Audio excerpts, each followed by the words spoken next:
The pension fund grew by 14.1% last year. So why did government pensioners only get a 3.5% increase?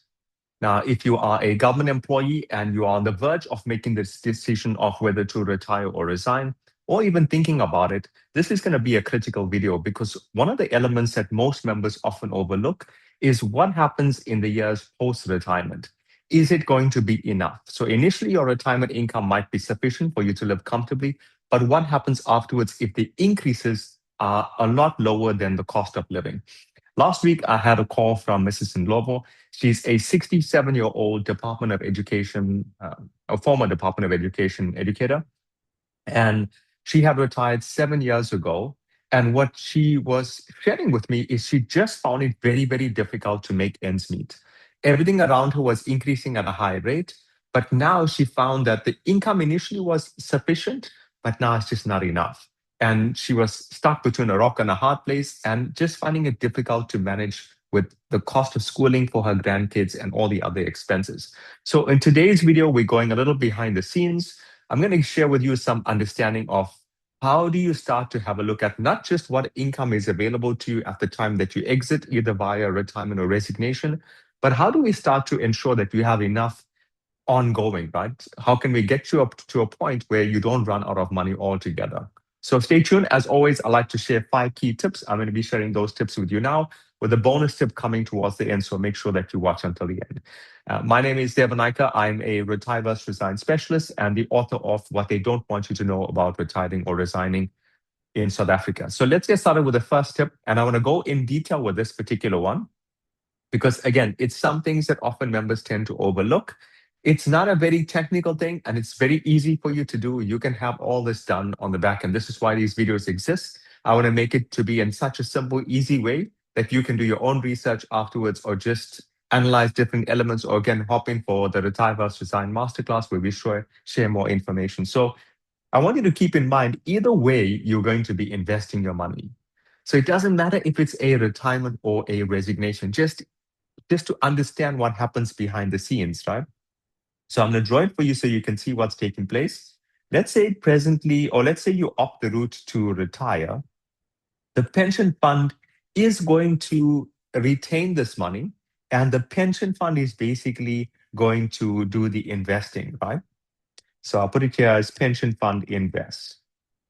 So keep in mind, money is still being invested. That means it's still in the stock market. It's still exposed to, whatever's happening in the stock market. It's just that you are not having sight of that. What would happen here is they would determine your increase. So they determine how much you are going to get as an increase. And this is where you want to be mindful of, hey, what actually is coming to you? Because on the top end, the pension fund will be receiving some type of a return from the market, right? Say they bought a particular share, they would have had some growth, right? Now, whatever that growth is, it stays within the pension fund. It doesn't necessarily mean that if the pension fund is receiving a 10% growth, then you are now going to receive a 10% growth. It doesn't work in that way. So it's important for you to start to look at the numbers and then you can start to take perspective. For example, what's just taking place right now, 2026 year, we can see the pension fund received a growth. I've actually put it in here to share with you, or your surplus fund. The growth that came in was 14.1%, right? So 14.1% growth in that 12-month period. If you have a look at the November 2025, the article is in there to show a healthy return from the fund.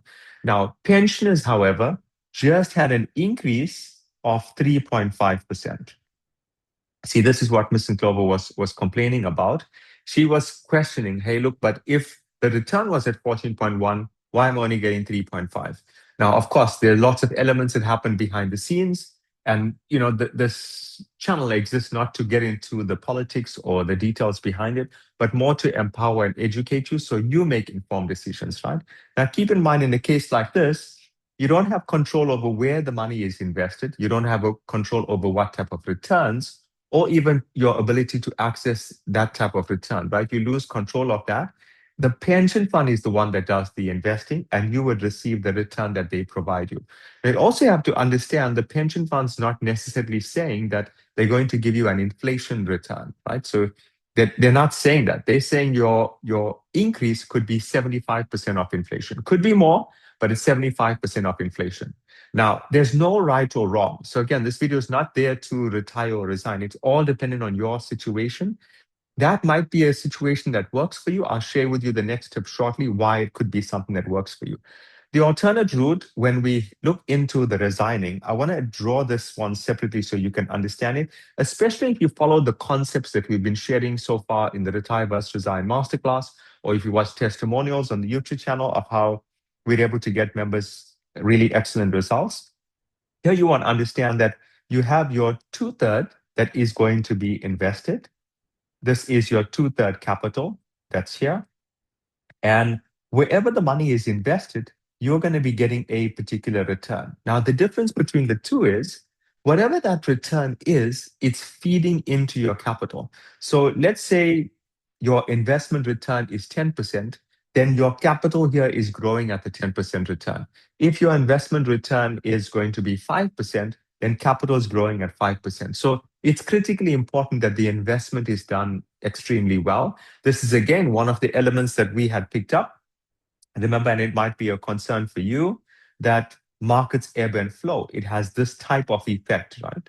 It has that type of effect with the market. So sometimes we're making money, sometimes we're losing money. Now, if you've not checked the other video that I've shared with the solution that we've created by All Mutual, we now have market protection. So we've got a specialized investment for government employees where it has that type of an effect, right? Now I'm drawing again to illustrate it for you. So there are things we can put in place, or you can put in place to offer you some type of protection. Now, what are the other elements you want to be mindful of here is you want to keep in mind you are drawing an income every single year. Now, the difference is you control the income in this solution, right? If you're following the plan that I've shared, you control the income, which means you are determining the increase. Now, discipline becomes a factor. This is what I wanted to share with you here.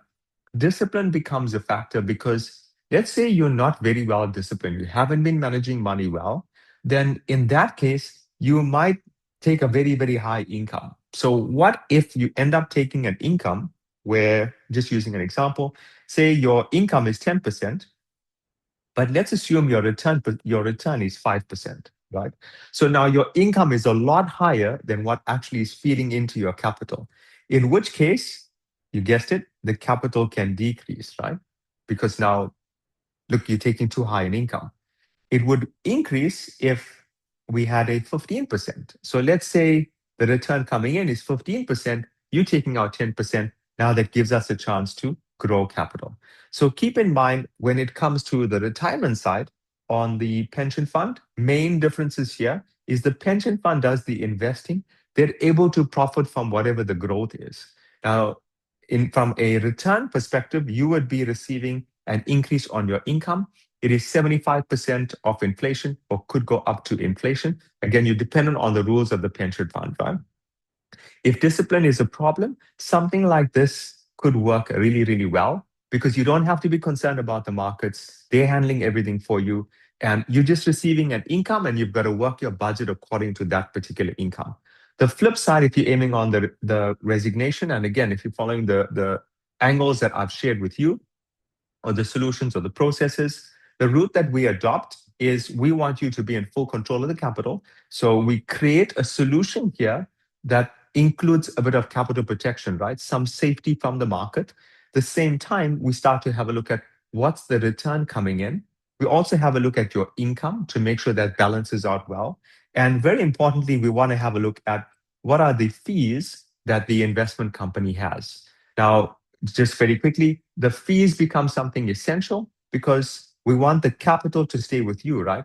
Touch wood at the time that you close your eyes. Ideally, the capital should benefit you uh, in that case. And here, the pension fund doesn't really talk about fees because at the end, touch wood, you and your spouse close your eyes, then they could inherit the entire thing, right? Depending on your situation, if you don't have, as an example, if you don't have disabled kids, then your kids may not inherit. And if that's the case, the pension fund fee is whatever's left in the capital. Could be 1 million, 2 million or so. Now, The reason I'm sharing this with you is you want to keep in mind, like what happened with Mrs. Ndlovu. You want to look a year down the line, 2 years, 5 years, 10 years down the line, how much control you have, and whether the increases would be sustainable for you, right? Whether the increase in income would be sustainable, whether you can still manage. And it's so easy to do this because you can look historically. You can have a look on the pension fund site. As I'm sharing with you now, we can see this year it was a 14.1% growth and pensions had a 3.5%. So you plug that into your salary to see if you can manage with that increase. This is how you know whether you can sustain that or not. I've already spoken about the discipline factor. It's critically important. Again, this is why I say there's no right or wrong when it comes to retiring or resigning. A lot of this hinges on your personal set of circumstances, how well you've been managing money in the past, and how well you can manage money in the future. It doesn't mean that a challenge managing money in the past and now you have to head in a certain direction, or things can't change. It's possible for you to change, but again, you need to understand how you're going to make that change happen. The next is in terms of your increases versus the cost of living. Now, here I'm giving you an example of electricity. So we'll go back and have a look at the pension increase, and the pensions received an increase of 3.5%. See, these were things that Mrs. Ndlovu was sharing with me, right, of the electricity. So you want to start to have a look at, hey, what's happening with the cost of living? What's happening with groceries? What's happening with fuel? What's happening with electricity, right? What rates are those things increasing at in relation to the pension increase? Now, either way, again, retiring or resigning, you want to have a look at, is this thing going to be sustainable for me in the future, right? Yes, it might provide a high income initially, but is that income going to be sustainable in the future?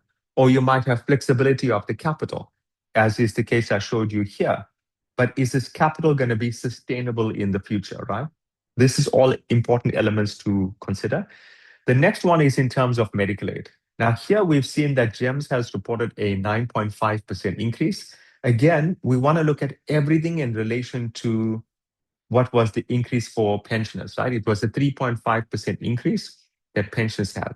Now, this again is creating a tight squeeze for Mrs. Ndlovu. Again, depending on your situation, you might be in a situation where you're managing money a lot better and you can sustain it. Or you might be in a situation where you're pretty much at a break-even stage. Now you need to ensure that you have enough income to sustain you, and a 9.5% increase might be too high.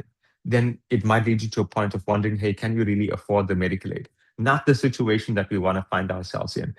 So just by doing a little bit of prep, understanding what your options are, weighing up different things, you can start to trigger a different experience. And the last tip I want to share with you, the bonus tip, is I want to encourage you to create a surplus fund. And I'm even going to share with you how you can create this, right? It can come in one of two ways, either as your gratuity lump sum, if you are aiming at retiring. If you are aiming at resigning, then I shared with you the concept of what's called a true one third. It's usually higher than the gratuity lump sum. Now, either way, you're going to be receiving a lump sum of money. My recommendation to you, or thing that I want you to consider, is take a portion of whatever you're receiving as a lump sum and move that into a surplus fund. So that way you've got backup, right? It could be a year's worth of income. It could be 2 years of income. Keep it in a surplus fund. So if ever you reach a stage where, hey, your income increase is not sufficient, at least you've got a backup plan, right? What I want to encourage you is don't go on an all-out spending spree, spending all of this money and then not having enough to live comfortably afterwards. I hope you found the video helpful. Please make sure you have a lot of research done before you make that decision of retiring or resigning. And as usual, please share the video amongst your friends and colleagues so that other members can be empowered with this information. And I'll see you on the next video.